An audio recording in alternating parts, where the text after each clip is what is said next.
Theory में कोई ऐसा नहीं होता कि बीच में है कि ठीक ठीक लगता है ना। या तो बहुत मजा आता है, इजी नहीं है, बिल्कुल इजी नहीं है, या तो बहुत मजा आता है। क्यों? क्योंकि एब्स्ट्रैक्ट है, एकदम एब्स्ट्रैक्ट। रेयरली नंबर लिखते हैं बोर्ड पे ना, फुल्ली एब्स्ट्रैक्ट है ना, लैंग्वेज है मैथमेटिक्स की। Group theory is competition to geometry, है ना। कि जब ज्योमेट्री ही थी सिर्फ हमारे पास में, ग्रुप थ्योरी का ये थ्योरी नहीं डेवलप हुआ था, तो ज्योमेट्री से बहुत सारी प्रॉब्लम्स ऐसे थे जो फंस रहे थे, सॉल्व नहीं होते थे, है ना। देन आया group theory. There is a famous say about group theory and moreover abstract algebra. बोलते हैं कि ग्रुप थ्योरी ने या फिर एब्स्ट्रैक्ट अलजेब्रा ने मैथमेटिक्स को बोला कि I will solve almost all of your problems, but in the process you will have to give up your soul, which is geometry। यहां पे दिखना बंद हो जाता है, यहां पे दिखना बंद ही हो जाता है।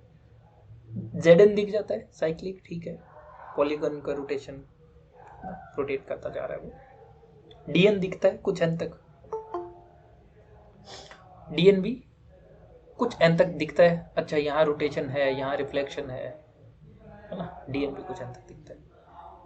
तो थोड़ा थोड़ा ज्योमेट्री में पंचायत करते हैं, गिलियन भी है या फिर जो भी मेजरली ऑथर्स है, वो धीरे धीरे स्टार्ट ज्योमेट्री से करते हैं। फिर जब एब्स्ट्रैक्ट में जाते हैं, जब बात क्लास इक्वेशन की आती है, नॉर्मल है कि नहीं है सब ग्रुप, काउंटिंग ऑफ सब ग्रुप्स, ये सब गिनती आती है, ग्रुप फॉर्मेशन आती है, अप टू आइसोमॉर्फिज्म। अब तो ग्रुप थ्योरी को बहुत आगे बढ़ा दिया, representation and so on. Different different method से ग्रुप रिप्रेजेंट किए जाते हैं with the help of group action, है ना। तो वहाँ पे भी खूब सारी रिसर्च हो रही है रिसेंट में, अभी अभी भी काम चल रहा है ना। बट हाँ, ये है कि अब up to isomorphism group recognise कर लिए गए हैं and group action actually helps, है ना। ग्रुप एक्शन की हेल्प से आप अप टू आइसोमॉर्फिज्म सारे ग्रुप निकाल सकते हो। Then there is representation theory, वो एक अलग आइडिया है। सो ये अभी ग्रुप थ्योरी से एब्स्ट्रैक्ट से अगर आप लेके चलो तो रिसेंट रिसर्च एरियाज है, रिप्रेजेंटेशन में काफ़ी है ग्रुप आपका। और इधर ग्रुप थ्योरी खुद भी ग्रुप एक्शन की हेल्प से ग्रुप को पहचाना जा रहा है, नाना प्रकार के ग्रुप निकालने की कोशिश की जा रही है ना। तो ये सारी चीज़ें अभी अभी चल रही है किस बारे में ग्रुप। ज्योमेट्री तो आपको गिव अप करनी पड़ती है, दिखता कुछ नहीं ग्रुप थ्योरी में। ग्रुप थ्योरी आपकी मेजरली नेट में बात करूं मैं तो गिनती करवाता है, कुछ भी दे के पूछेगा कितने आदमी थे, है ना, कितने सब ग्रुप थे, ऑर्डर क्या है एलिमेंट का, है ना, कितने ऑर्डर के कितने एलिमेंट होंगे, कितने ऑर्डर का नॉर्मल सब ग्रुप होगा, नॉर्मल सब ग्रुप कितने होंगे, होगा कि नहीं होगा। एक नंबर दे देगा, ये नंबर लो, ढूंढो कितने ग्रुप है, कितने सब ग्रुप है। यही ग्रुप थ्योरी है। एक प्योर ग्रुप उठाइए, पता नहीं कौन ग्रुप है, पहले उसको पहचानने की कोशिश करिए, है ना। पूरा ग्रुप थ्योरी सीखने का एक पूरा साइकिल है ना, इट्स लाइक अनएंडिंग साइकिल आपके लिए। बाकी आगे तो अभी और काम होता जा रहा है। क्या है साइकिल में, एक ग्रुप देगा, कोई भी पता नहीं कौन सा ग्रुप है, देखा अबिलियन है, नॉन अबिलियन है, अच्छा अबिलियन है, चलो अच्छा है, साइक्लिक है, हाँ साइक्लिक है, चलो फिर तो बहुत अच्छा है, सब पता है, साइड में रख दो बंद बक्से में, इसका तो सब पता है, अच्छा ग्रुप है ये तो, बुरा लाओ, है ना। तो वो देता है कि अबिलियन है, साइक्लिक नहीं है। फिर उसको फंडामेंटल थ्योरम ऑफ अलजेब्रा से तोड़ के थोड़ा बहुत पढ़ पाते हैं, टुकड़ों टुकड़ों में पढ़ पाते हैं, कौन से ऑर्डर के कितने सब ग्रुप हैं, ये भी रफली आइडिया लगा लिया जाता है। जब अबिलियन है तो अप टू आइसोमॉर्फिज्म कितने बनेंगे, इसके लिए भी फॉर्मूला बना दिया गया। तो अबिलियन के केस में भी थोड़ा कम बिगड़ा हुआ, बट हाँ कंट्रोल में है। और जब ग्रुप नॉन अबिलियन आ जाता है तब प्रॉब्लम स्टार्ट होते हैं कि अब इसके अंदर डिवाइजर के लिए सब ग्रुप होना भी जरूरी नहीं है ना। फिर नाना प्रकार के प्रॉब्लम्स आते हैं, नॉर्मल सब ग्रुप होंगे नहीं होंगे, कितने होंगे, कैसे होंगे। तो फिर ग्रुप को अनफोल्ड करने की कोशिश की जाती है ना। क्लास इक्वेशन कैसी बनेगी, नंबर ऑफ क्लासेस कितनी आएगी, नॉर्मल सब ग्रुप कितने बनेंगे। जस्ट इमेजिन अगर नॉन अबिलियन ग्रुप नहीं होता तो ये सब बनता ही नहीं। ये इतनी जो पंचायत है ये बनती ही नहीं अगर नॉन अबिलियन नहीं होता तो लकीली नॉन अबिलियन ग्रुप है और ग्रुप थ्योरी है ना। तो फिर class equation, number of conjugate classes, है ना, रिलेशन बनाते हैं डिफरेंट डिफरेंट। अगर आप देखो ना पूरा group theory relation partition, it's simply सीधा सीधा you have relation and you have a partition. एक रिलेशन बनाएंगे, पार्टीशन करेंगे, नंबर ऑफ क्लासेस गिन रहे हैं, बस यही है पूरा थ्रू आउट। बहुत सारे एप्लीकेशन है रिलेशन के, पार्टीशन के, तो उसके ऊपर भी चर्चा करेंगे। स्टार्ट वहीं से करते हैं ग्रुप थ्योरी को बेसिकली, ताकि थोड़ा आपको रफली आइडिया रहे। ऐसे अनफोल्ड करते करते जब हो जाए सारा कुछ, अब टू आइसोमॉर्फिज्म कितने सब ग्रुप हैं, कॉन्जुगेट क्लास क्या बनेगी, है ना, नॉर्मल सब ग्रुप कितने हैं, ये जब पूरा प्रोसेस हो जाए एंड तक, तो फिर उसको छोड़ देते हैं, फिर दूसरा ग्रुप लेते हैं, है ना, फिर उस पर लग जाते हैं, फिर उसको पढ़ते हैं वहां तक, फिर उन दोनों को उठाते हैं, फिर दोनों के बीच में होमोमॉर्फिज्म कितने बनेंगे, काउंटिंग करेंगे कितने थे। तो अगेन वही क्वेश्चन कि कितने।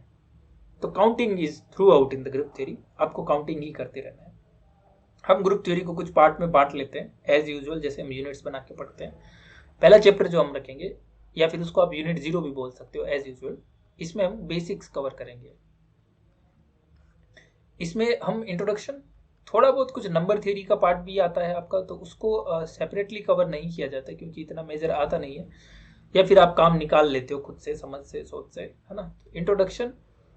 इंट्रोडक्शनरी चैप्टर ही रहेगा आपका फर्स्ट वाला, है ना। इसमें हम मेजरली सेट्स एंड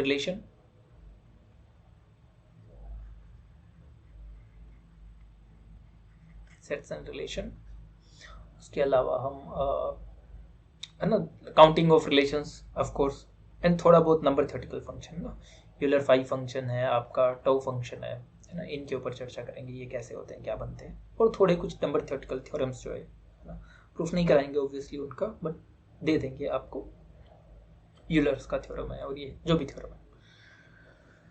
तो ये यूनिट 0 रहेगा आपका इंट्रोडक्टरी। यूनिट फर्स्ट, यहाँ से हम एब्स्ट्रैक्ट स्टार्ट करेंगे। यूनिट फर्स्ट, इसमें बेसिक अलजेब्रा पढ़ेंगे, बट इस बेसिक अलजेब्रा की ग्रुप आया कहाँ से, है ना। सो इस चैप्टर में रखेंगे बेसिक अलजेब्रिक स्ट्रक्चर।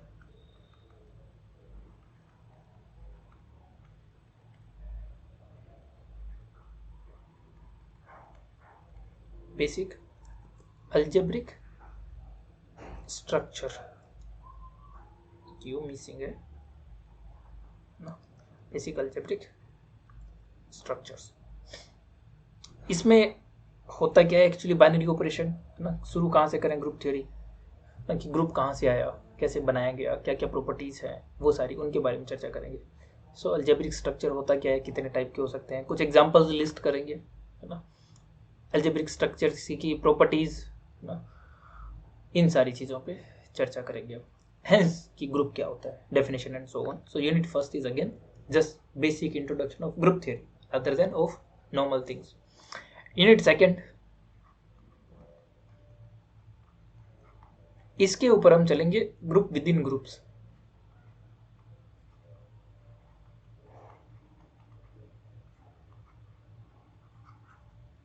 इसमें क्या पढ़े, ग्रुप विद इन ग्रुप्स, मतलब कि एक ग्रुप है आपके पास में, उसके अंदर और कितने ग्रुप है ना। सब ग्रुप्स, जनरेशन ग्रुप की कैसे होती है, कोसेट्स एंड आर्फस, है ना। तो यहाँ पे सब ग्रुप्स,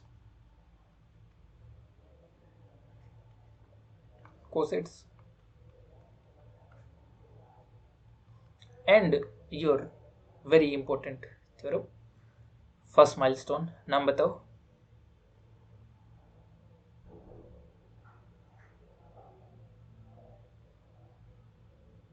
एनीवन?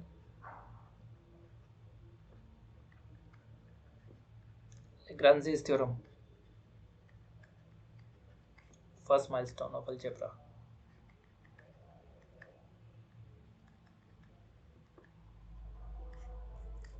फर्स्ट माइलस्टोन बोला जाता है इसे ना ग्रुप थ्योरी में।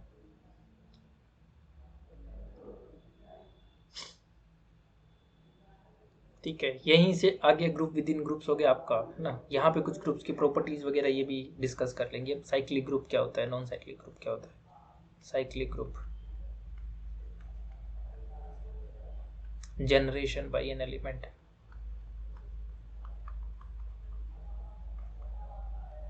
जनरेशन पे भी चर्चा कर लेंगे यहाँ पे। ये आपका सेकंड रहेगा। Third,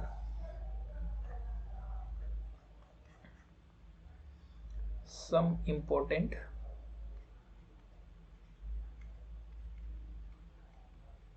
finite and infinite groups. यहाँ पे हम इसमें बीच में कहीं होमोमॉर्फिज्म का थोड़ा सा एक इंट्रोडक्शन ले लेंगे। होमोमॉर्फिज्म पूरा नहीं पढ़ेंगे, जस्ट होता क्या है homomorphism and theorems on homomorphism, just introduction का, पूरा इसको एक्सप्लेन नहीं करेंगे, बट काउंटिंग वगैरह आगे रखेंगे। बट यहाँ पे एक होमोमॉर्फिज्म का रफ आइडिया ले लेंगे ताकि हम यूज कर सकें, पैरेलल में थ्योरी रिच बना सकें ग्रुप की। ठीक है। फोर्थ, एसएन, पूरा एक परमुटेशन ग्रुप, पूरा एक सेगमेंट इसको डिनोट कर देते हैं, पूरा का पूरा एक पूरा यूनिट रखते हैं इसके लिए। बहुत बड़ा ग्रुप है एसएन, मतलब पूरा ग्रुप थ्योरी। एसएन मतलब पूरा ग्रुप थ्योरी। एसएन समझ में आ जाए मतलब हो गया आपका काम, इतना भयंकर ग्रुप है एसएन, सब है इसमें, है ना। तो एसएन को अनफोल्ड करेंगे, हेंस एएन को भी अनफोल्ड करेंगे। इसके सब ग्रुप्स कैसे होते हैं, उसके अंदर एलिमेंट कैसे होते हैं, साइकिल्स कैसे बनाते हैं, है ना, जनरेशन कैसे होती है एसएन की, इन सारी आइडियाज पे चर्चा की जाएंगी इस पूरे यूनिट में। एक पूरा सेपरेट यूनिट बना के पढ़ रहे हैं। अगला जो यूनिट बनेगा आपका, या फिर चैप्टर जिसे बोल दो आप, उसमें हम पढ़ेंगे पहले conjugate classes, hence partition again, conjugate classes and class equation, ये। और दूसरा आपका नॉर्मल सबग्रुप्स एंड इनवेरिएंट्स। नॉर्मल सबग्रुप्स, और इसको कुछ लोग इनवेरिएंट भी बोलते हैं, इनवेरिएंट्स।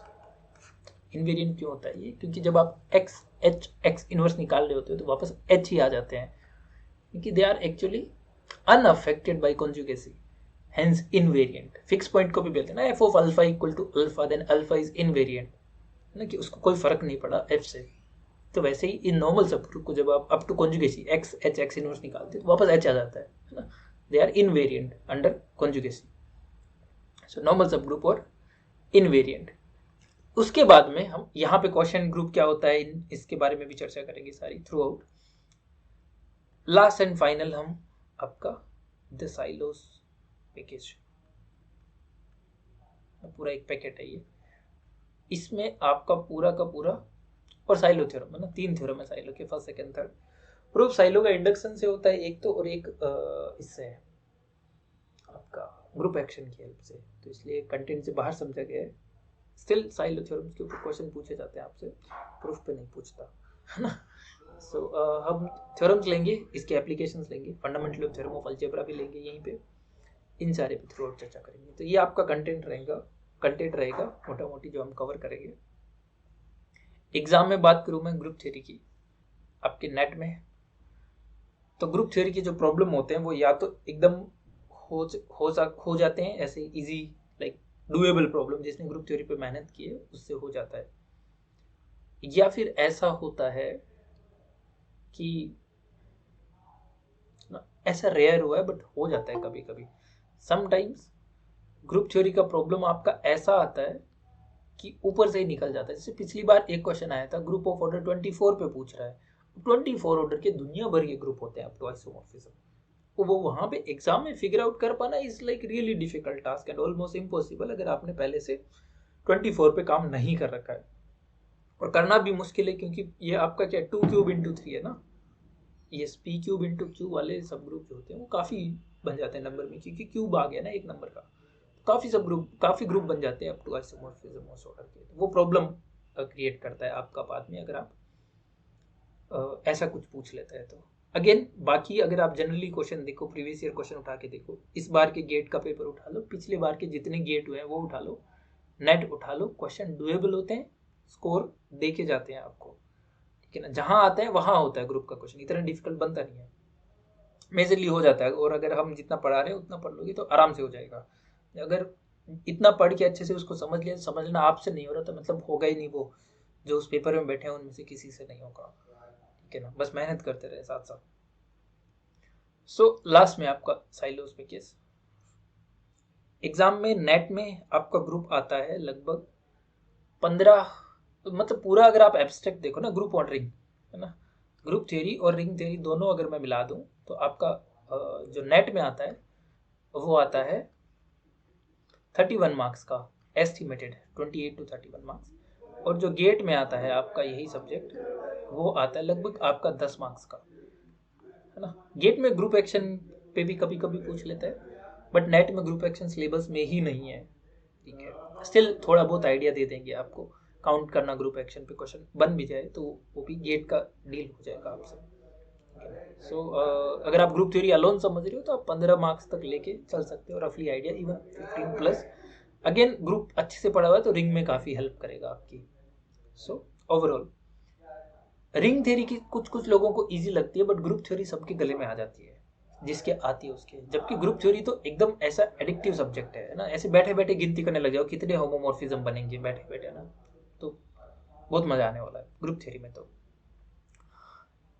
बुक अगर किसी को रेफर करनी है साथ साथ, नो नन अदर देन गेलियन। अगर फर्स्ट टाइम लर्नर हो, गेलियन लेके बैठो, बहुत अच्छी बुक है, बहुत बढ़िया मजा आएगा आपको, है ना। Joseph A Gallian, contemporary of abstract algebra, Gallian की बहुत अच्छी बुक है ना, फर्स्ट टाइम लर्नर के लिए भी, और लगभग आपको मेजरली कंटेंट दे देता है। ये पूरे एब्स्ट्रैक्ट अलजेब्रा के लिए रिंग में भी काम करती है ना। दूसरा अगर आपको देखनी है तो हस्टेन देखो, इन हस्टेन बहुत अच्छी बुक है हस्टेन की, शानदार। फिडबर्ग, फिडबर्ग भी देख सकते हो, हस्टेन गेलियन दोनों बस बहुत है, मोर देन इनफ है ना। बिगनर है तो गेलियन स्ट्रांगली सजेस्टेड, तो हमेशा गेलियन रखें। नार भाभरे की भी है ना? हाँ रख सकते हो, रख सकते हो, इंडियन ऑथर में जाना है तो, but I would suggest Gallian anyways, ठीक है। बाकी वो भी देख सकते हो, बुरी नहीं है, वो भी ठीक है। सो ये बुक्स हैं आपके, इतने मार्क्स का आता है, और ये सिलेबस हम कवर करने वाले हैं। अब स्टार्ट करते हैं सब्जेक्ट की। चैप्टर 1 एकदम बेसिक से चर्चा करता हूँ। सेट सबको पता है, जहाँ से आपका स्टार्ट होता है। ये कब रुकेगा? हाँ रुक गया।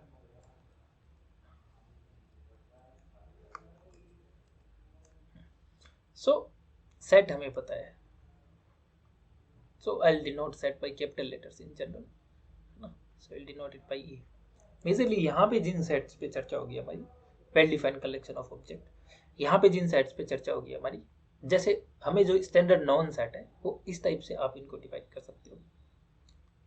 सी कॉम्प्लेक्स नंबर,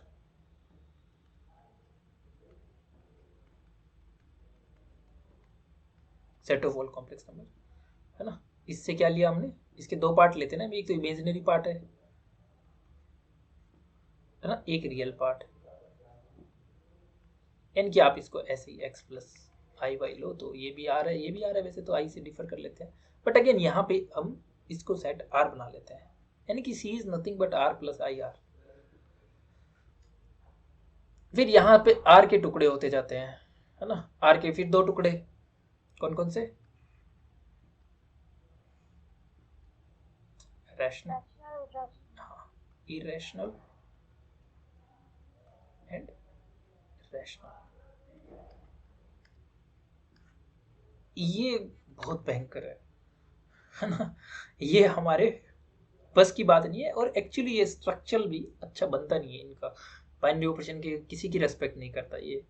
दो इरेशनल नंबर का प्रोडक्ट इरेशनल नहीं आ रहा, दो इरेशनल नंबर का सम इरेशनल नहीं आ रहा, दो इरेशनल नंबर का डिवीजन इरेशनल नहीं आ रहा, डिफरेंस इरेशनल नहीं आ रहा, तो मजा नहीं आता इसमें, है ना। तो इधर ही ज्यादा इंटरेस्ट रहा है, रैशनल की साइड। रैशनल को दो टुकड़ों में डिवाइड कर सकते हैं, एक तो ऐसे जो फ्रैक्शन में हो, पी अपॉन क्यू टाइप के फ्रैक्शंस, और दूसरे लेते हैं इंटीजर्स। इंटीजर्स भी दो टुकड़े हैं, है ना। यहां से स्ट्रक्चर बनता गया ना, ये सेलेक्ट हुआ, ये नहीं हुआ क्योंकि फ्रैक्शन का सम फ्रैक्शन नहीं हुआ, ये सेलेक्ट हुआ, इसमें भी दो टुकड़े किए गए, है ना। एक आपका कौन से नेगेटिव इंटीजर्स, है ना, नेगेटिव्स, एक पॉजिटिव्स, और एक आपका जीरो, और ये आपका बन गया क्या, एन। इसको कुछ लोग एन माइनस से डिनोट करते हैं, and so on, like this we have structure.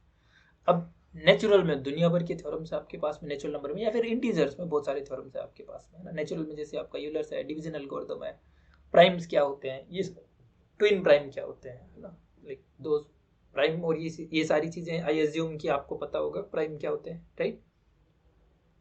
Twin prime, अगर आप कोई दो प्राइम लो उनके बीच का डिफरेंस 2 आ रहा है तो those are referred as twin primes and so on. Anyways that's like very introductory things, इनको मैं स्किप कर दे रहा हूँ। पावर सेट क्या होता है किसी सेट का, पावर सेट ऑफ ए। अब यहाँ पे फाइनाइट ही कंसीडरेशन में आता है, क्योंकि जहां तक गिनती की बात है इनफाइनाइट की गिनती रियल में कर चुके हैं हम ट्रांसफाइनाइट सिंबल्स, फाइनाइट सेट में गिनती की चर्चा होती है। और मजा भी तब आता है ग्रुप थ्योरी में जब आप फाइनाइट ले रहे हो। जनरली जो कैलकुलेशन होती है वो फाइनाइट के सेंस में ही होती है। However infinite groups are, some infinite groups are still of much interest because they have some rich properties like q by z and so on. So power set nothing but collection of all subsets of a, you know, x such that x is contained in a. अच्छा, अगर आपके पास में a की cardinality n है, then what is cardinality of pa?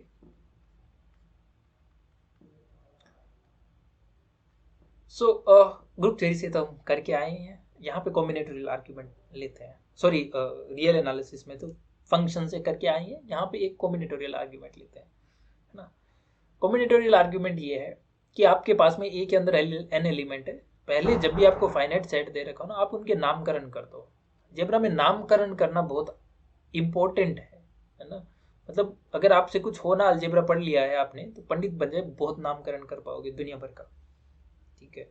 और analysis पढ़ लिया है तो मेहंदी लगाना स्टार्ट करते हैं, ग्राफ बनाते रहे, ई टू द पावर एक्स बना दिया, लॉग एक्स बना दिया, mode of log of x बना दिया ना, ऐसे तो भूखे नहीं मरोगे, है ना। ग्राफ बना सकते हो, हाथों में मेहंदी बनाते रहे, ग्राफ, ये ग्राफ वो ग्राफ, ऐसे ना। और अलजेब्रा है तो नामकरण करिए, ठीक है। सो A1 A2 AN एलिमेंट है, आपको क्या करना है, इसके total number of subset count करना है। अब ए का कोई भी सबसेट होगा, if x is contained in a, then this implies number of element in x is less equal to n and greater equal to 0। 0 से लेके n तक कितने भी हो सकते हैं, है ना। सब में कोई भी x सबसेट होगा तो उसमें या तो 0 से लेके n के बीच में कितने भी एलिमेंट हो सकते हैं, 1 2 3 4। अच्छा, यानी कि आपको एक काम करना है, एक बॉक्स बना लेते हैं या फिर एक ऐसे सेट बना लेते हैं, ठीक है ना। मुझे कार्डिनलिटी 1 का सेट चाहिए, 0 का सेट चाहिए, ठीक है ना। तो इन n में से कितने तरीकों से, इन n एलिमेंट में से कितने तरीकों में से मैं एक भी एलिमेंट नहीं चूज कर सकता। लाइक 0 एलिमेंट चूज करने के कितने तरीके हैं,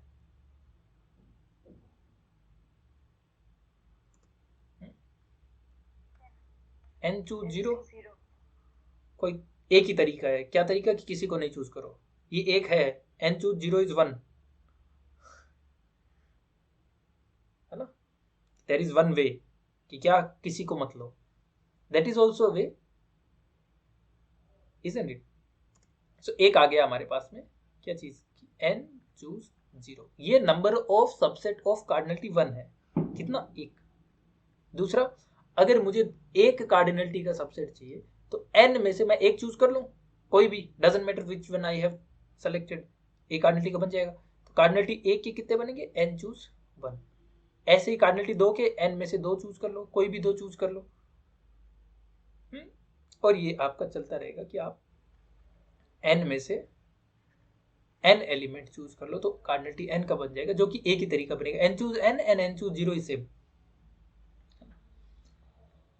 तो ये बन गया। अच्छा, अब ये कुछ जाना पहचाना लग रहा है। कैसे जाना पहचाना लग रहा है कि अगर आप 1 plus x to the power n खोलो binomial, valid in only commutative rings, but यहाँ पे तो हमारे नंबर है, नेचुरल्स है, तो आराम से कोई दिक्कत नहीं है ना। ये क्या होता है आपके पास में, इसमें सीधा सीधा क्या करते हैं आप, n choose 0 x to the power 0 यही होता है, plus n choose 1 x to the power 1, है ना। 1 की पावर चल रही है साथ में, बिकॉज 1 की पावर कुछ भी करो मैटर नहीं करता। यहाँ पे 1 टू दी पावर n है, यहाँ पे 1 to the power n minus 1 and so on, plus so on, plus n choose n and x to the power what n? Yes, sir. Yes. Yes, sir. तो ऊपर वाले में नीचे वाले में x को क्या रख दूं मैं? 1. 1 रखते ही ऊपर वाला बन जाएगा. So if x equal to 1, then 1 plus 1 to the power n equal to this. n choose 0 plus n choose 1 plus so on plus n choose n. तो ये हमने कॉम्बिनेटोरियल आर्ग्यूमेंट से प्रूव कर दिया. यही है ना total number of subset.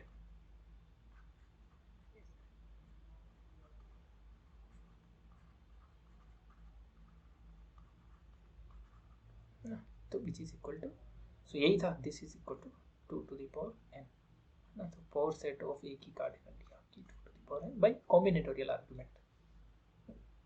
So like this you can do on your. एक क्वेश्चन देता हूँ आपको अब, और 2 मिनट के समय के साथ ट्राई करना. Question, cardinality of A is equal to, ये पूछा हुआ है आपसे 2n plus 1. Then the number of subsets of A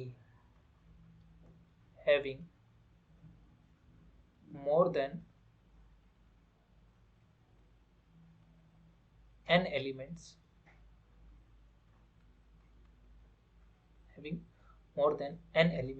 is first 2 to the power n, second 2 to the power n minus 1, third none. I mean, let's not make none, make some good choices. 2 to the power 2n, and fourth 2 to the power n plus 1. करिए देखा try.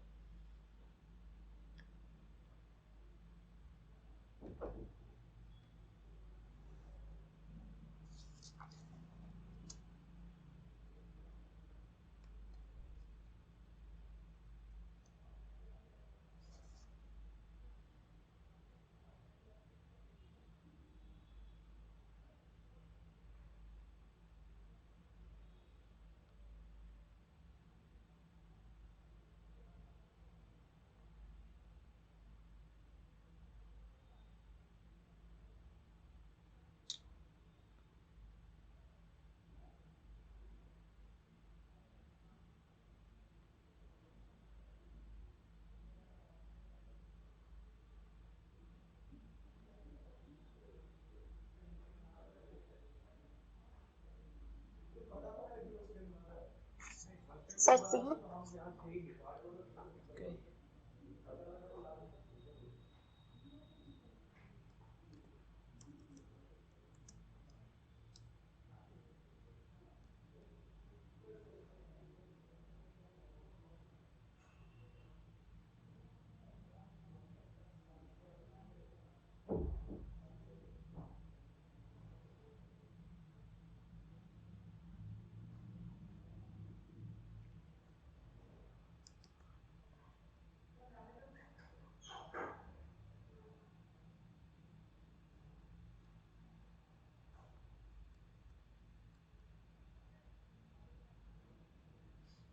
लगा दें सी पे lock. Yes, sir. Yes, sir. So again I'll give the solution. So यहाँ पे ऊपर वाला ही formula use हुआ है, स्ट्रेट फॉरवर्ड, कि आपके पास में कार्डिनलिटी जो ए की दी हुई है वो है आपकी 2 to the power n plus 1 है ना. और आपसे पूछ क्या रहा है कि कार्डिनलिटी n से ज्यादा वाले सबसेट इसके कितने होंगे. दैट इज द क्वेश्चन, है ना. सो इसके टोटल सबसेट कितने हैं वो क्या है हमारे पास में, कि 2n plus 1 में से हम एक चूज कर 0 चूज करें, प्लस 2n plus 1 में से हम एक चूज करें. ऐसे चलते चलते 2n plus 1 में से हम चूज करें कितने हैं, n 2n plus 1. n plus 2n plus 1 में से हम चूज करें n plus 1, और ऐसे चलते चलते चलते हम चूज करें 2n plus 1 में से टोटल 2n plus 1. हमें क्या गिनती देनी है कि ये कितने होंगे, राइट. और ये टोटल कितने होंगे, सीधा सीधा 2 to the power 2n+1 कि ये हमें पता है कि पावर सेट ऑफ ए की कार्डिनलिटी जो है वो ए की कार्डिनलिटी, अच्छा ए की कार्डिनलिटी यही है 2n+1 है ना, तो पी ए की कार्डिनलिटी 2^2n+1 हो जाएगी. So this is straightforward. Okay, so अब यहाँ पे आपको इसका यूज करना पड़ेगा कि देखना कि ये जो आपके पास ये फॉर्मूला जो अगर किसी को याद हो कि n choose r is same of n choose n-r for r varies from 0 to n integer of course. ये याद है किसी को? नहीं है तो ये सत्य है ना. सो अब यहाँ पे सिमेट्री बनना स्टार्ट होगी. क्या सिमेट्री बनना स्टार्ट होगी कि अगर आप 2n में से 0 चूज करो, 2n+1 में से 0 चूज करो, या फिर 2n+1 में से आप 2n+1 चूज करो, बात तो एक ही है. क्योंकि यहाँ पे अगर मैं आपको यहाँ पे n क्या है 2n+1, r को अगर यहाँ पे मैं क्या ले लूँ 0 ले लूँ, तो n choose 0 to n choose 0-r नहीं, 2n+1 choose 0 equal to 2n+1 choose 2n+1 minus 0 which is equal to 2n+1 choose 2n+1. यानी कि जितना ये है उतना ही ये है. ठीक है ना, जितना ये है आपका 2n+1 2n+1 choose 1 is same as 2n+1 choose 2n+1 minus 1 which is equal to 2n+1 choose 2n, जो कि जस्ट यहाँ है ना, 2n+1 से एक पहले. तो जितना ये है आपका उतना ही ये है. ठीक है ना. अब 2n+1 choose n+1 equal to 2n+1 choose 2n+1 minus n+1. This is equal to what? 2n+1 choose कितना आ गया ये?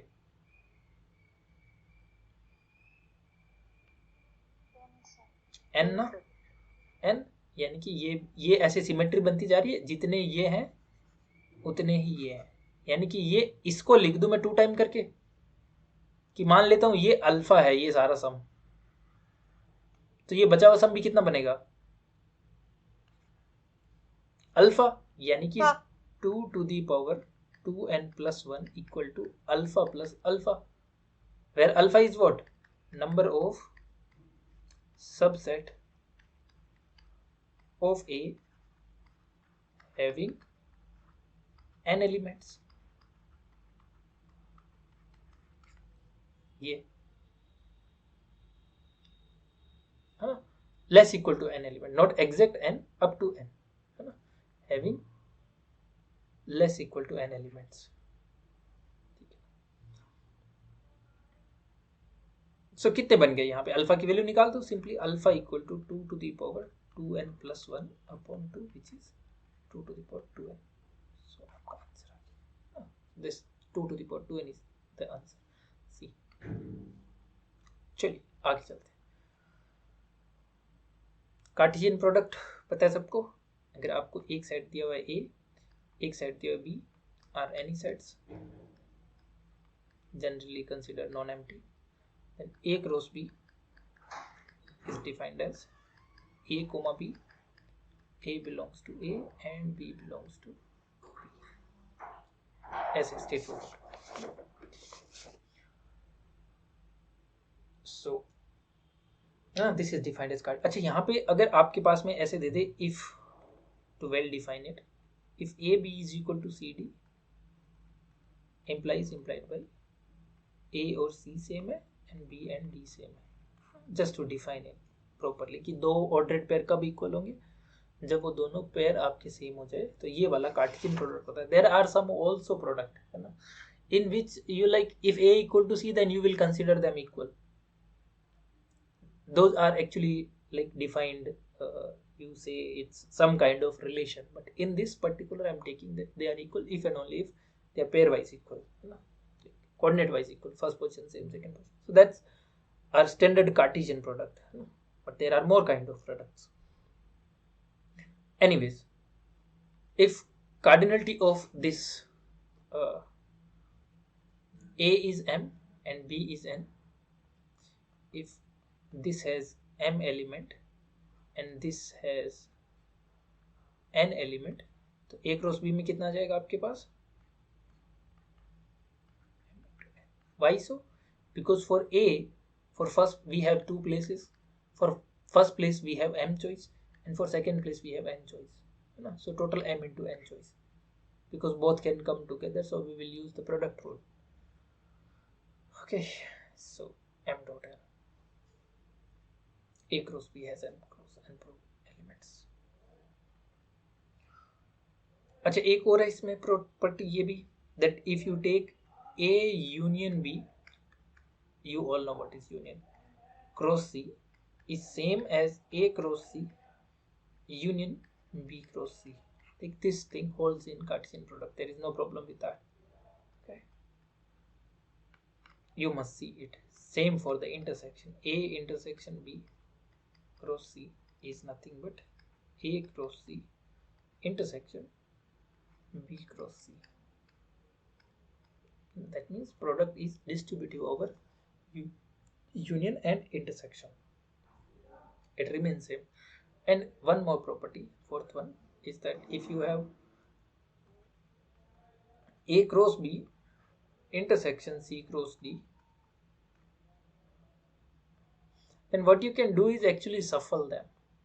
It's same as A intersection C cross B intersection D.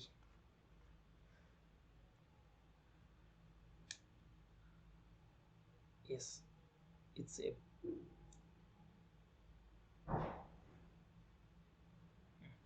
You can prove that. So proof are left to readers. How to prove? Take element 1 from here and show that it is here. Take 1 from here and show that it is here.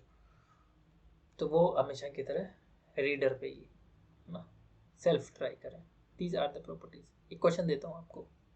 Question: if A cross B, so A and B both have, if A and B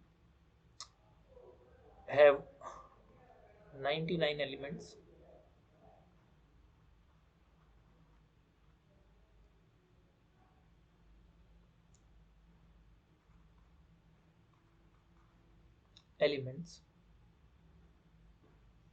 in common,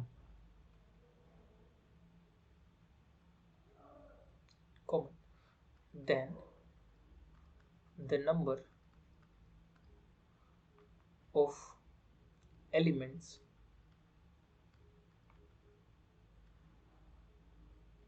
common to A cross B and B cross A is 99, 2 to the power 99, 99 to the power 2. So एक सगुन का करिए try.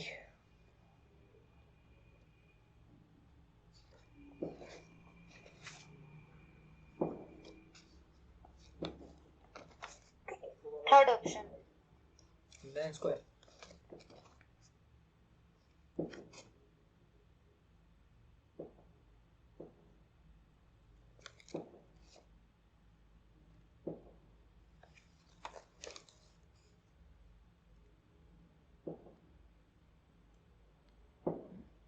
So simply it's motivated by the above properties कि आपको दिया हुआ है A intersection B equal to 99.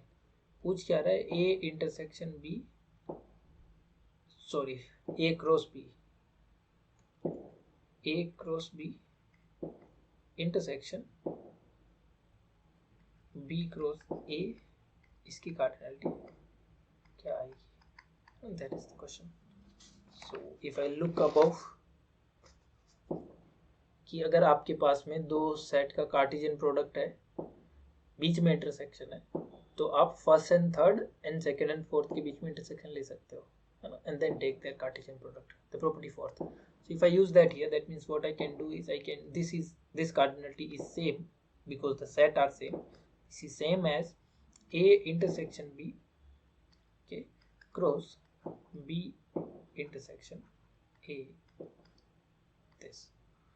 So we have this as 99 and this as 99. I mean the proper card, this is for whole, no?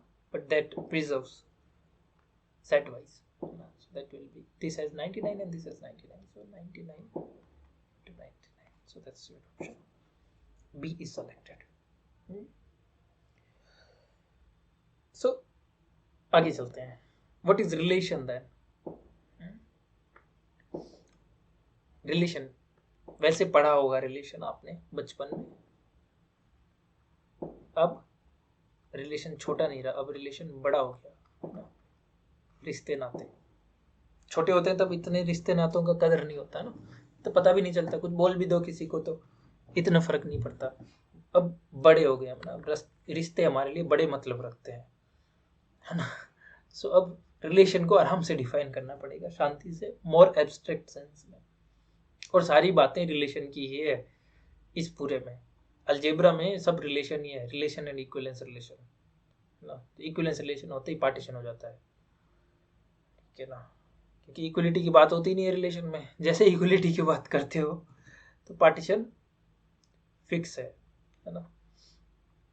सो मैं maths की ही बात कर रहा हूँ.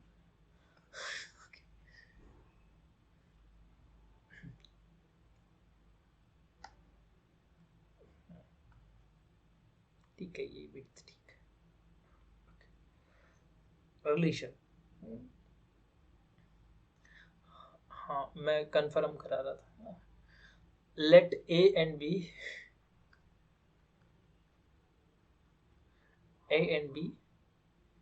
be any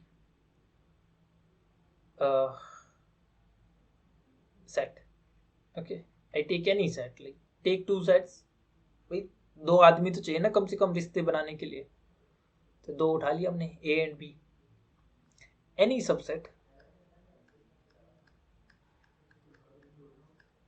of A cross B is or defines, any subset of A cross B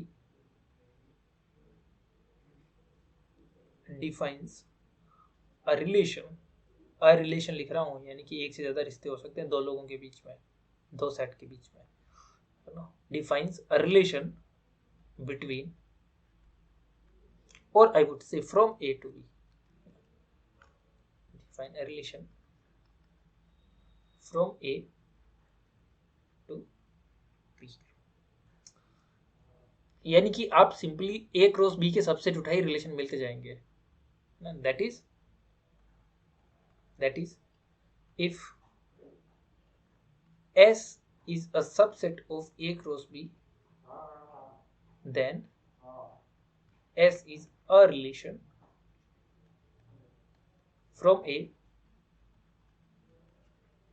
to B. B से A नहीं, A to B.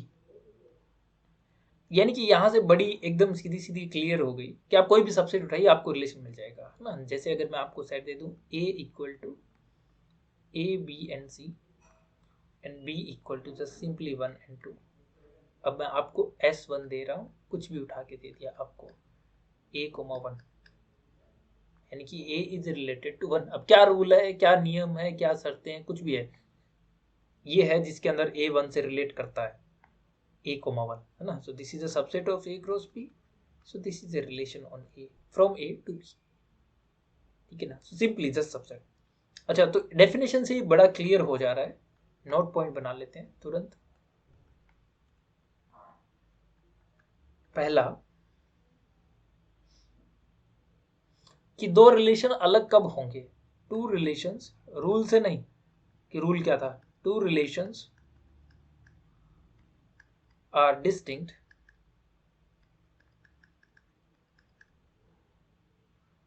if and only if they corresponds to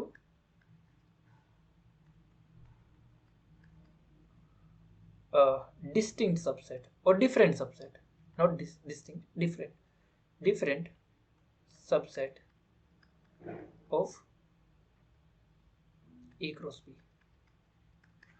यानी कि दो रिलेशन भले रूल सेम ही हो, समझ रहे हो आप, मतलब एक सेट देता हूं मैं आपको, मैंने दे दिया S इक्वल टू, मैंने दे दिया आपको कुछ भी है ना, समझ लो लाइक मैंने आपको A दे दिया, not S actually, if I give you A, ठीक है ना, मैं दे दूं आपको A दे दूं, जैसे मैंने दे दिया आपको 1 2 एंड 3, ठीक है, एंड मैंने आपको B दे दिया क्या कुछ भी है ना, जैसे मैंने दे दिया आपको 4 1 3 ऐसे, ठीक है ना। अब रिलेशन डिफाइन कर रहा हूं मैं, A is related to B, है ना, ये A में हो ये B में हो, if and only if A is less than B, ठीक है, ये रूल बना दिया मैंने कि A लेस देन B वाले ले लो, सारे रिलेट कर जाएंगे। तो क्या क्या है, A is less than B, यानी कि इससे एक एलिमेंट उठाया मैंने, A से B में रिलेशन डिफाइन किया मैंने, ठीक है।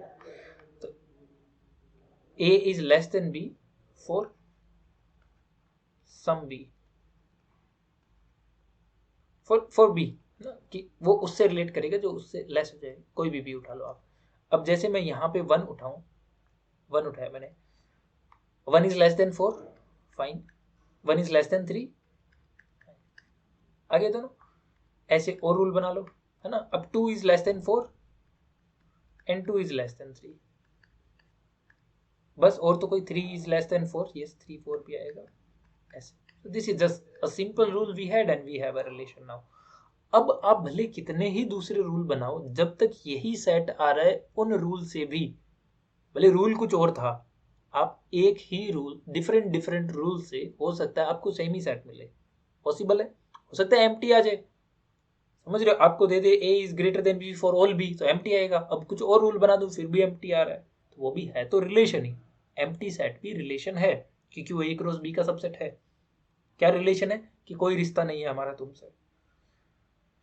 एम्प्टी सेट A से B में क्या रिलेशन बनाता है कि हमारा कोई रिलेशन नहीं है, ठीक है ना, नहीं होना भी तो है जीरो भी तो कुछ होता है आखिर, तो वही वो रिलेशन, ठीक है ना। यानी कि हर सेट के करस्पॉन्ड एक रिलेशन होगा, ना कि रूल के करस्पॉन्ड। हो सकता है दो रूल से एक ही रिलेशन बन रहा है, पॉसिबिलिटी, ठीक है ना। तो इससे मैं वही कहना चाह रहा था, यानी कि अब आपके पास मामला आसान हो गया कि अगर आपको सारे रिलेशन काउंट करने हैं ए से बी में, तो हर सेट से एक बनता है, यानी कि S contained in A cross B implies and implied by S is a relation.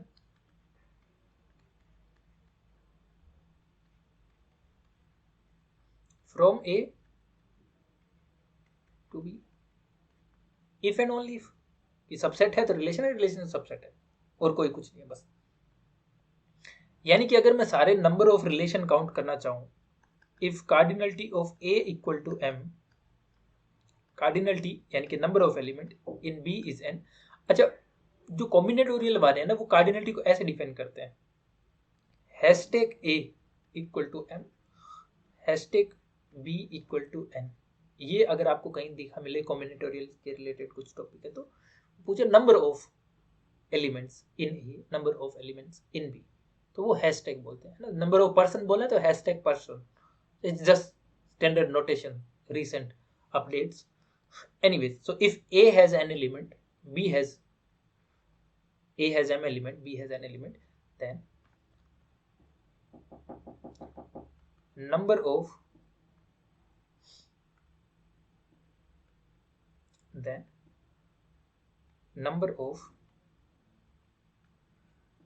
relation from A to B equal to कितने होंगे, कौन बताएगा? 2 to the power mn। 2 to the power mn, पक्का? भाई जितने सबसेट होंगे उतने, यानी कि कार्डिनलिटी किसकी आ जाए, P A cross B, A cross B के सबसेट, A के सबसेट नहीं, B के सबसेट नहीं, A क्रॉस B के सबसेट, कोई भी सबसेट होगा तो एक रिलेशन दे देगा ना. This is equal to 2 to the power cardinality of A cross B is equal to 2 to the power m into n है ना. तो टोटल इतने रिलेशन बनेंगे A से B पे. अच्छा, अब अगर मैं B से A पे कर दूं तो नंबर ऑफ रिलेशन तो इतने रहेंगे, बट वो सेम रिलेशन हो ऐसा जरूरी नहीं है, क्योंकि A क्रॉस B का सबसेट B क्रॉस A का सबसेट हो इसकी कोई गारंटी नहीं है. A क्रॉस B का सबसेट B क्रॉस A का भी होगा, कोई गारंटी नहीं है नहीं. यानी कि ये सेम ही है number of relation from B to A, क्योंकि कि M और N आपस में कम्यूट कर सकते हैं, मल्टीप्लिकेशन प्रोडक्ट ऐसे लिखो वैसे लिखो एक ही बात है, बट वो रिलेशन वो ही होंगे इसकी कोई गारंटी नहीं है ना. तो नंबर ऑफ रिलेशन इतने होंगे अगर एक सेट में M है एक में N है, तो टोटल कितने रिलेशन बना सकते हैं हम, 2 to the power mn. उसमें से क्या क्या रिश्ता है, एक रिश्ता है जिसमें सब सबसे रिलेट कर रहे हो ठीक है, और एक रिश्ता है जिसमें कोई किसी से रिलेट ना करो, empty set and the whole A cross B itself. Third more kind of definition, so I would not make it point. So relation on A, ये आपने सुना होगा रिलेशन ऑन ए ना, कि एक ही सेट दिया, रिलेशन ऑन ए क्या हो गया, यानी कि वो ए से ए पे ही बात कर रहा है ना. So if S is subset of A cross A, then S is called a relation from A to A, or a relation on A, not just simply a relation on A. Instant question, number of relation on A.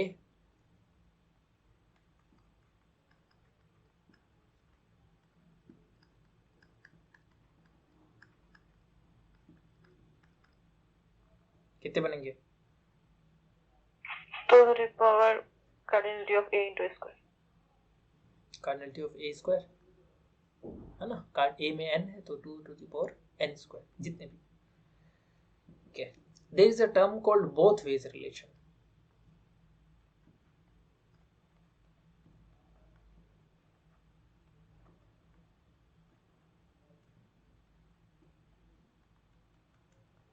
both ways relation क्या होता है ये both ways relation? if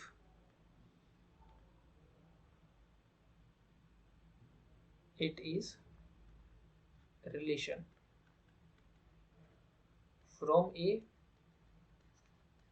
to B and from B to A both, that is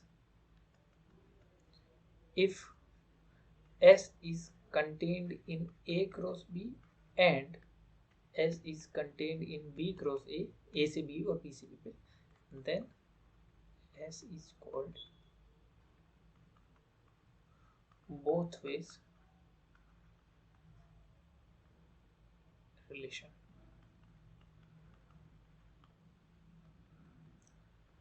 ठीक है, दोनों तरफ होता है ना. if A has m element, B has n element, then find, question is for you,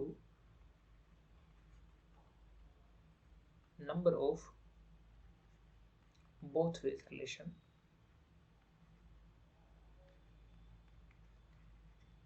from A to B.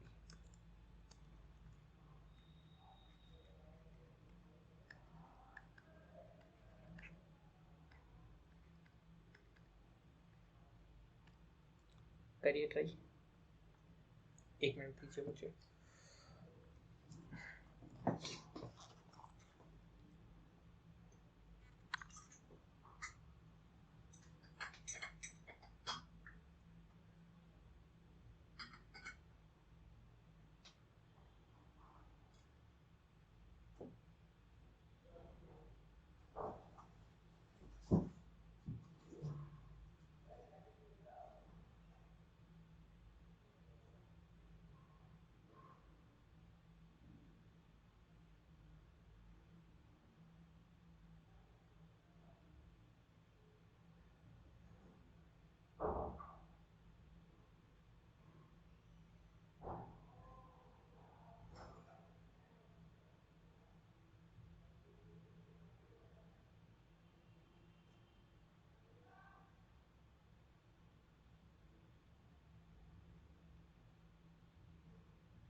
many?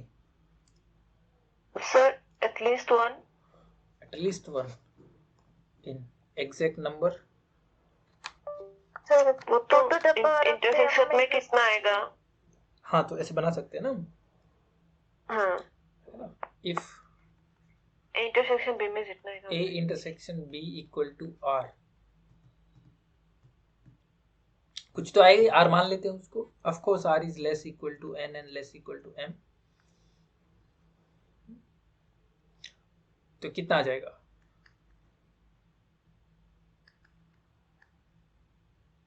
To to the power of R square.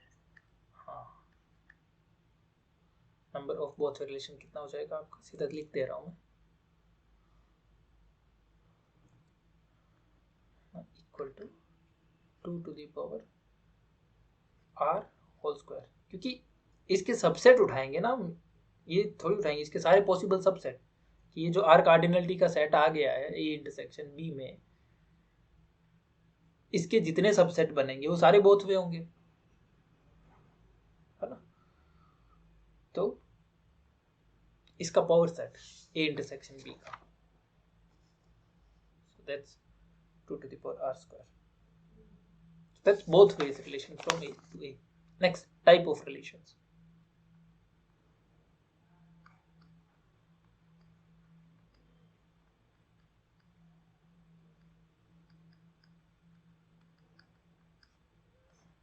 कौन कौन से टाइप के रिलेशन हो सकता है? वेरी फर्स्ट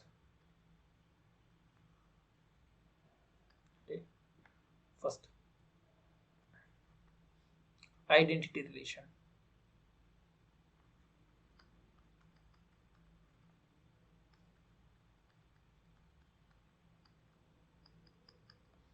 ये कौन सा रिलेशन होता है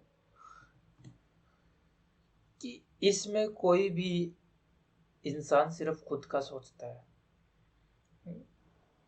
कि एक सेट उठाया, यानी कि ऐसा देश या फिर ऐसा गांव, ऐसा शहर जिसमें सब सिर्फ खुद का सोचते हैं और किसी का सोच भी नहीं सकते, अलाउड नहीं, उसे बोलते हैं आइडेंटिटी रिलेशन, है ना? So let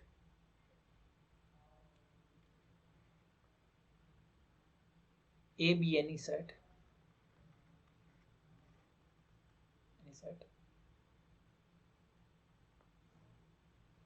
then identity relation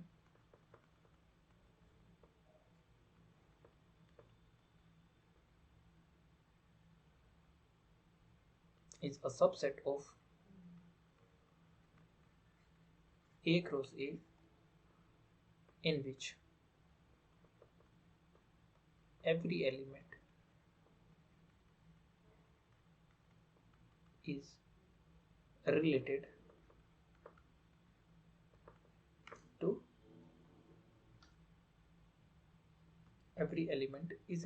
to itself only, और किसी से नहीं, सिर्फ इससे। That is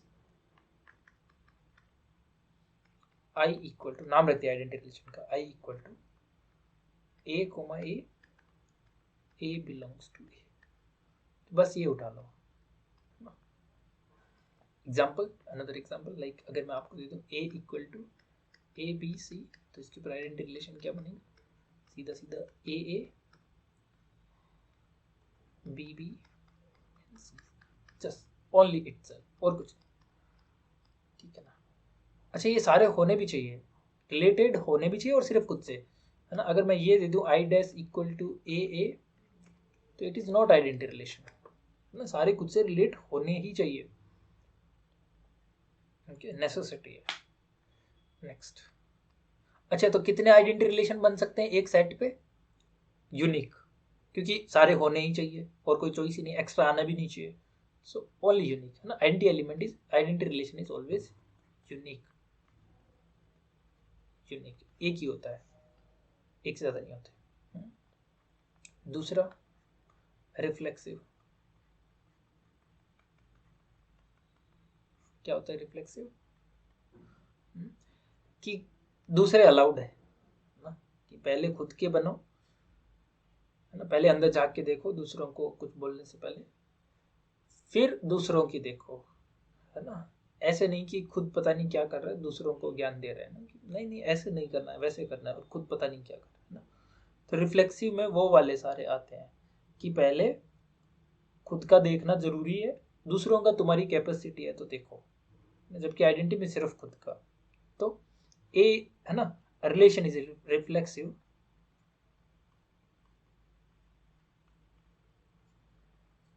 if it contains identity relation.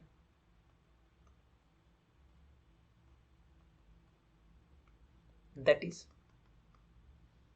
if S is subset of A cross A and S contains I, है ना, कि I पूरा आ जाए, बाकी एक्स्ट्रा आ रहा है कोई दिक्कत नहीं आ रहा तो भी कोई दिक्कत नहीं है। एग्जाम्पल कि अगर मैं दे दूं आपको A equal to A sorry A equal to A B and C,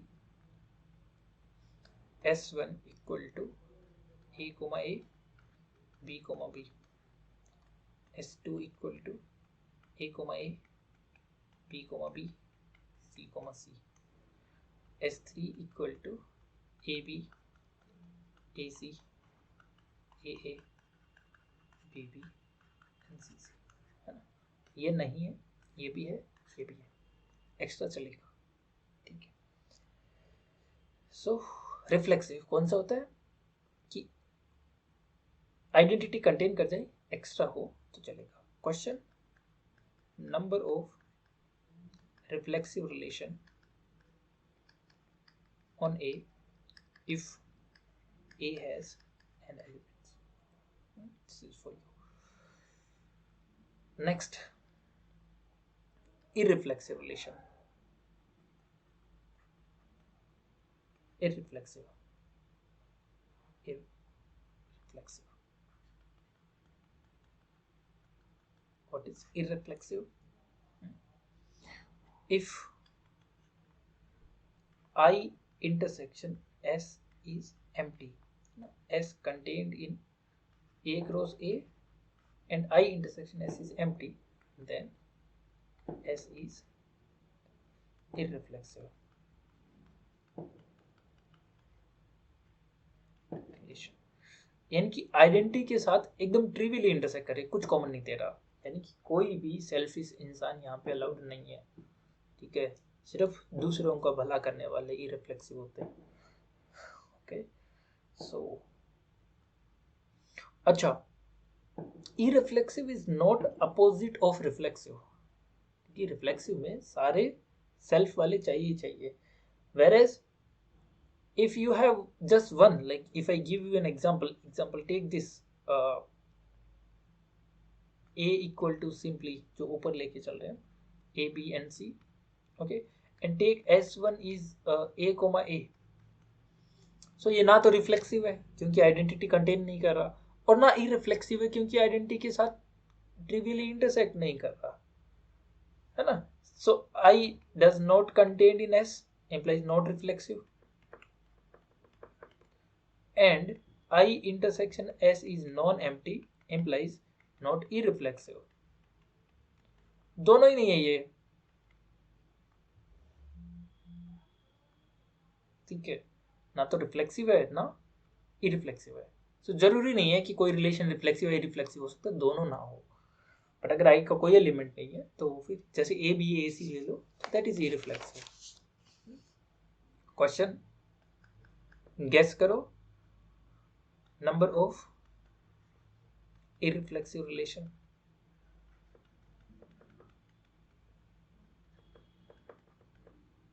on A if cardinality of A is n, तो कितने बनेंगे। अगेन फाइनाइट है तो ही मीनिंग है, इनफाइनाइट पे तो इनफाइनाइट बन जाएंगे, except identity, entity is always unique. Next कितने हो गए, 3 हो गए। Fourth, symmetric. What is symmetric relation? ये कंडीशनल है, let A B any set, पता नहीं कौन सेट है S contained in A cross A is reflexive, sorry, symmetric, is symmetric relation on A, not of A. If it's conditional, if AB belongs to S implies BA belongs to S, कि अगर AB है तो BA चाहिए, AB नहीं है कोई बात नहीं, नहीं चाहिए हमें BA, ठीक है, B आ गया तो अब AB चाहिए, ठीक है ना। सिमेट्रिक मीन्स कंडीशनल है कि एक आए तो दूसरा पेयर आना चाहिए, है ना, अकेला नहीं अलाउड है, एक कपल आने चाहिए। सो अगर एग्जांपल दूं मैं आपको कि अगर मैं ये दे दूं क्या चीज S1 इक्वल टू लेट से लाइक उसी ABC सेट पे दे रहा हूं AA BC एंड CB, तो ये पास हो गया क्योंकि ये AA खुद ही है, कोई दिक्कत ही नहीं है, कोई दिक्कत नहीं है, आगे दोनों जोड़े में पास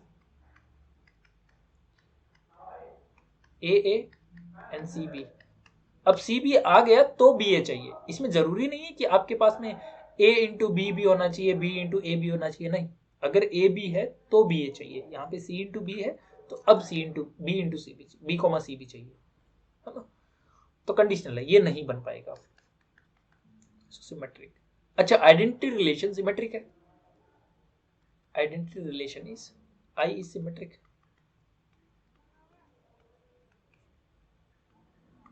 क्या रिफ्लेक्सिव सिमेट्रिक होगा? क्या हर रिफ्लेक्सिव रिलेशन सिमेट्रिक होगा? नीड नॉट टू बी, क्योंकि वो एक्स्ट्रा रख सकता है एक element, so every reflexive need not to be symmetric, but identity relation is always symmetric because it has only the like diagonal. Again question तैयार है, guess करो number of symmetric relation on A, है ना, A की cardinality n है तो कितने बनेंगे, that's question for you again. Next, कितने हो गए रिलेशन? 3 4 हो गए, ठीक है, पांचवा कौन सा होगा आपका? असिमेट्रिक। एक ही एक्सरसाइज है,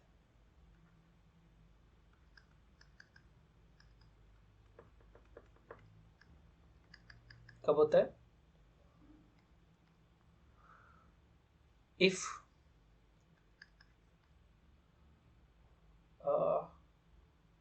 AB belongs to S then B must not be there, एक ही चीज, दोनों तरफ से नहीं ना, एक तरफा। if A, B belongs to S implies BA is not in S, A B है तो BA नहीं होना चाहिए,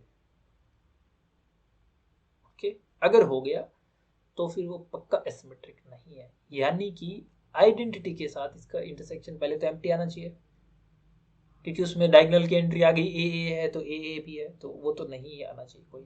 उसके अलावा सिमेट्रिक वाला भी अगर कुछ आ गया कि AB है BA भी है तो वो नहीं चाहिए आपको। Asymmetric is relation in which if AB is there BA must not be there, okay. So अच्छा, एसिमेट्रिक है अगर आपका रिलेशन तो कैन आई से इट इज इररिफ्लेक्सिव, क्योंकि if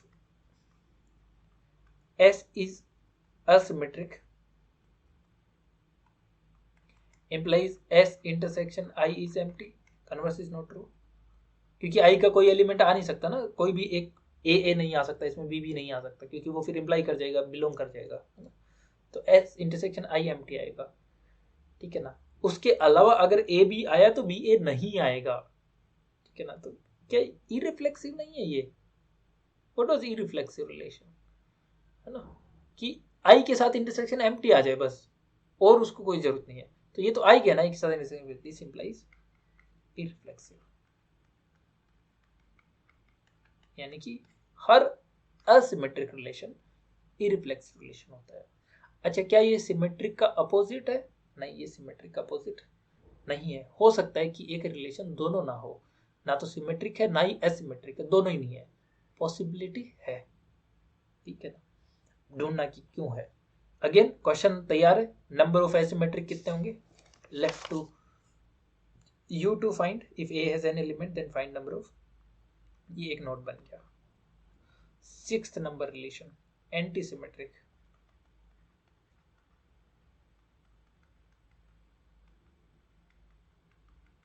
what is anti-symmetric relation? A be any set and S contained in A cross A, then S is said to be anti-symmetric if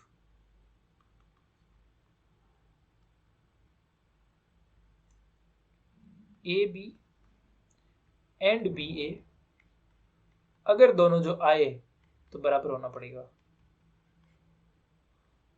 या तो आओ मत या बराबर आओ, ठीक है। Again the question is number of anti symmetric relation and relation between anti symmetric relation, asymmetric relation, like are they related somewhere or not? If they come then they should come together, otherwise they should not come at all. Okay, means only A, B, C can come, AB can come but BA can't come. BA नहीं आ पाएगा, फिर AB आ गया तो BA नहीं आना चाहिए, क्योंकि जो आया तो फिर A को तो B होना चाहिए, बट वो है नहीं तो फिर गलत हो जाएगा। So anti symmetric relation. Final transitive कितने हो गए, खत्म नहीं हो रहे, 6th 7th transitive.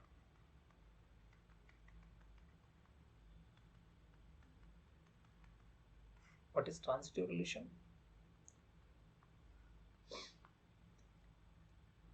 S is contained in A cross A.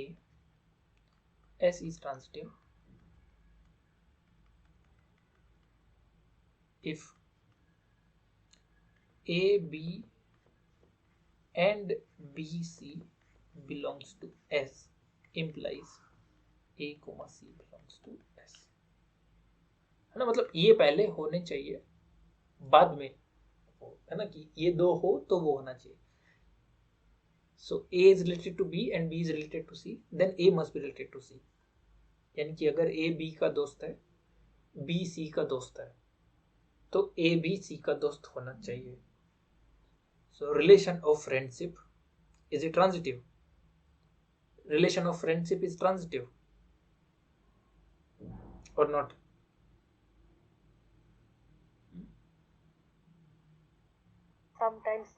Sometimes not, many time it is not।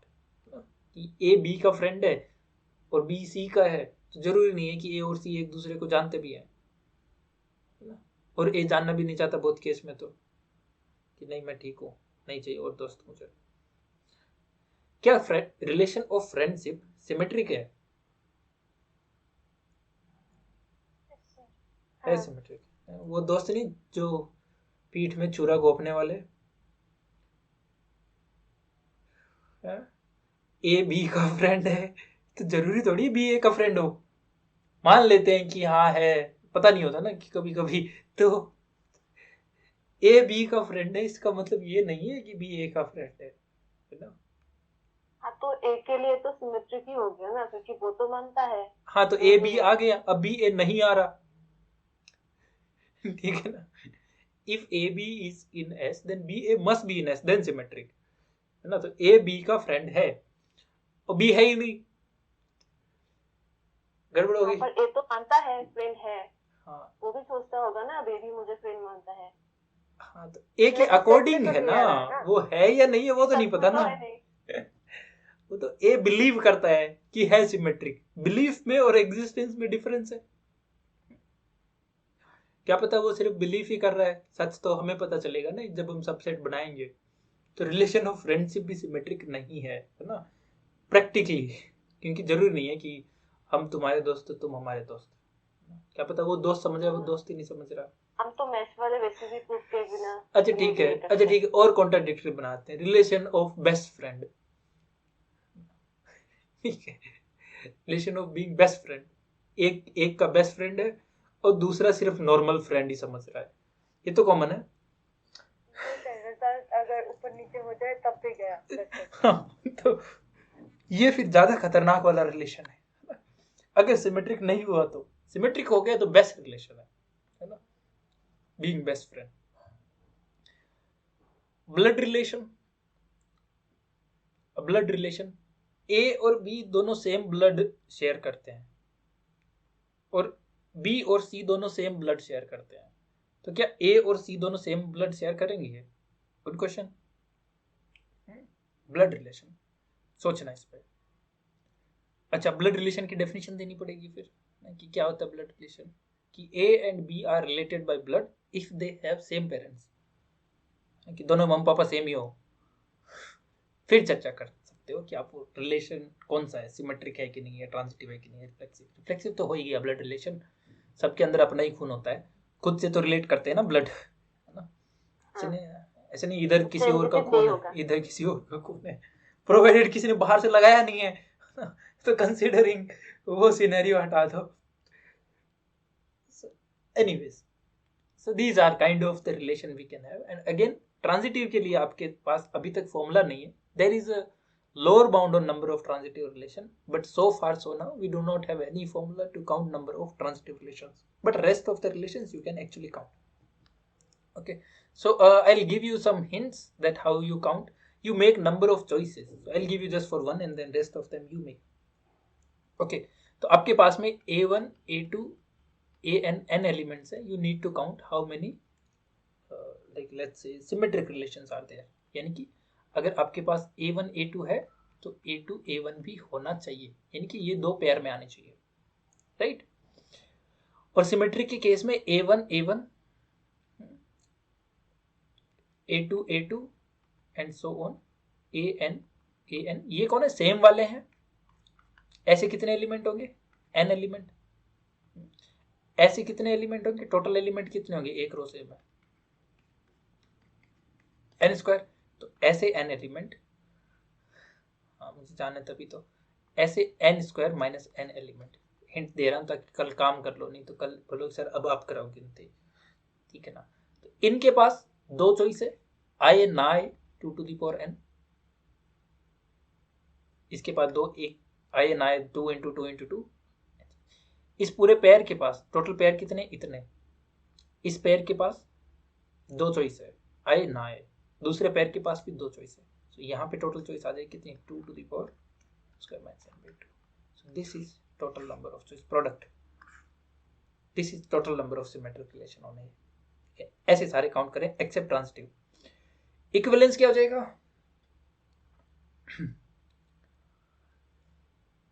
तीन हो जाए ना, रिफ्लेक्सिव, सिमेट्रिक एंड ट्रांजिटिव। चलिए यहीं पे समाप्त करते हैं आज की कहानी। कल number theoretical functions, partition of a set, of course very important concept, पूरा पार्टीशन पे, quotient set, equivalence classes, fundamental theorem on equivalence relation, every equivalence relation leads to a partition and partition leads to an equivalence relation, division rule or division algorithm you can say, Euler-5 function, tau function, and then we will move to basic algebraic structure। चलिए आज की कहानी यहीं पे समाप्त करते हैं। आज वैसे बेसिक ही था तो आई डोंट थिंक कि आपको ज़्यादा कुछ प्रॉब्लम हुआ होगा समझने में।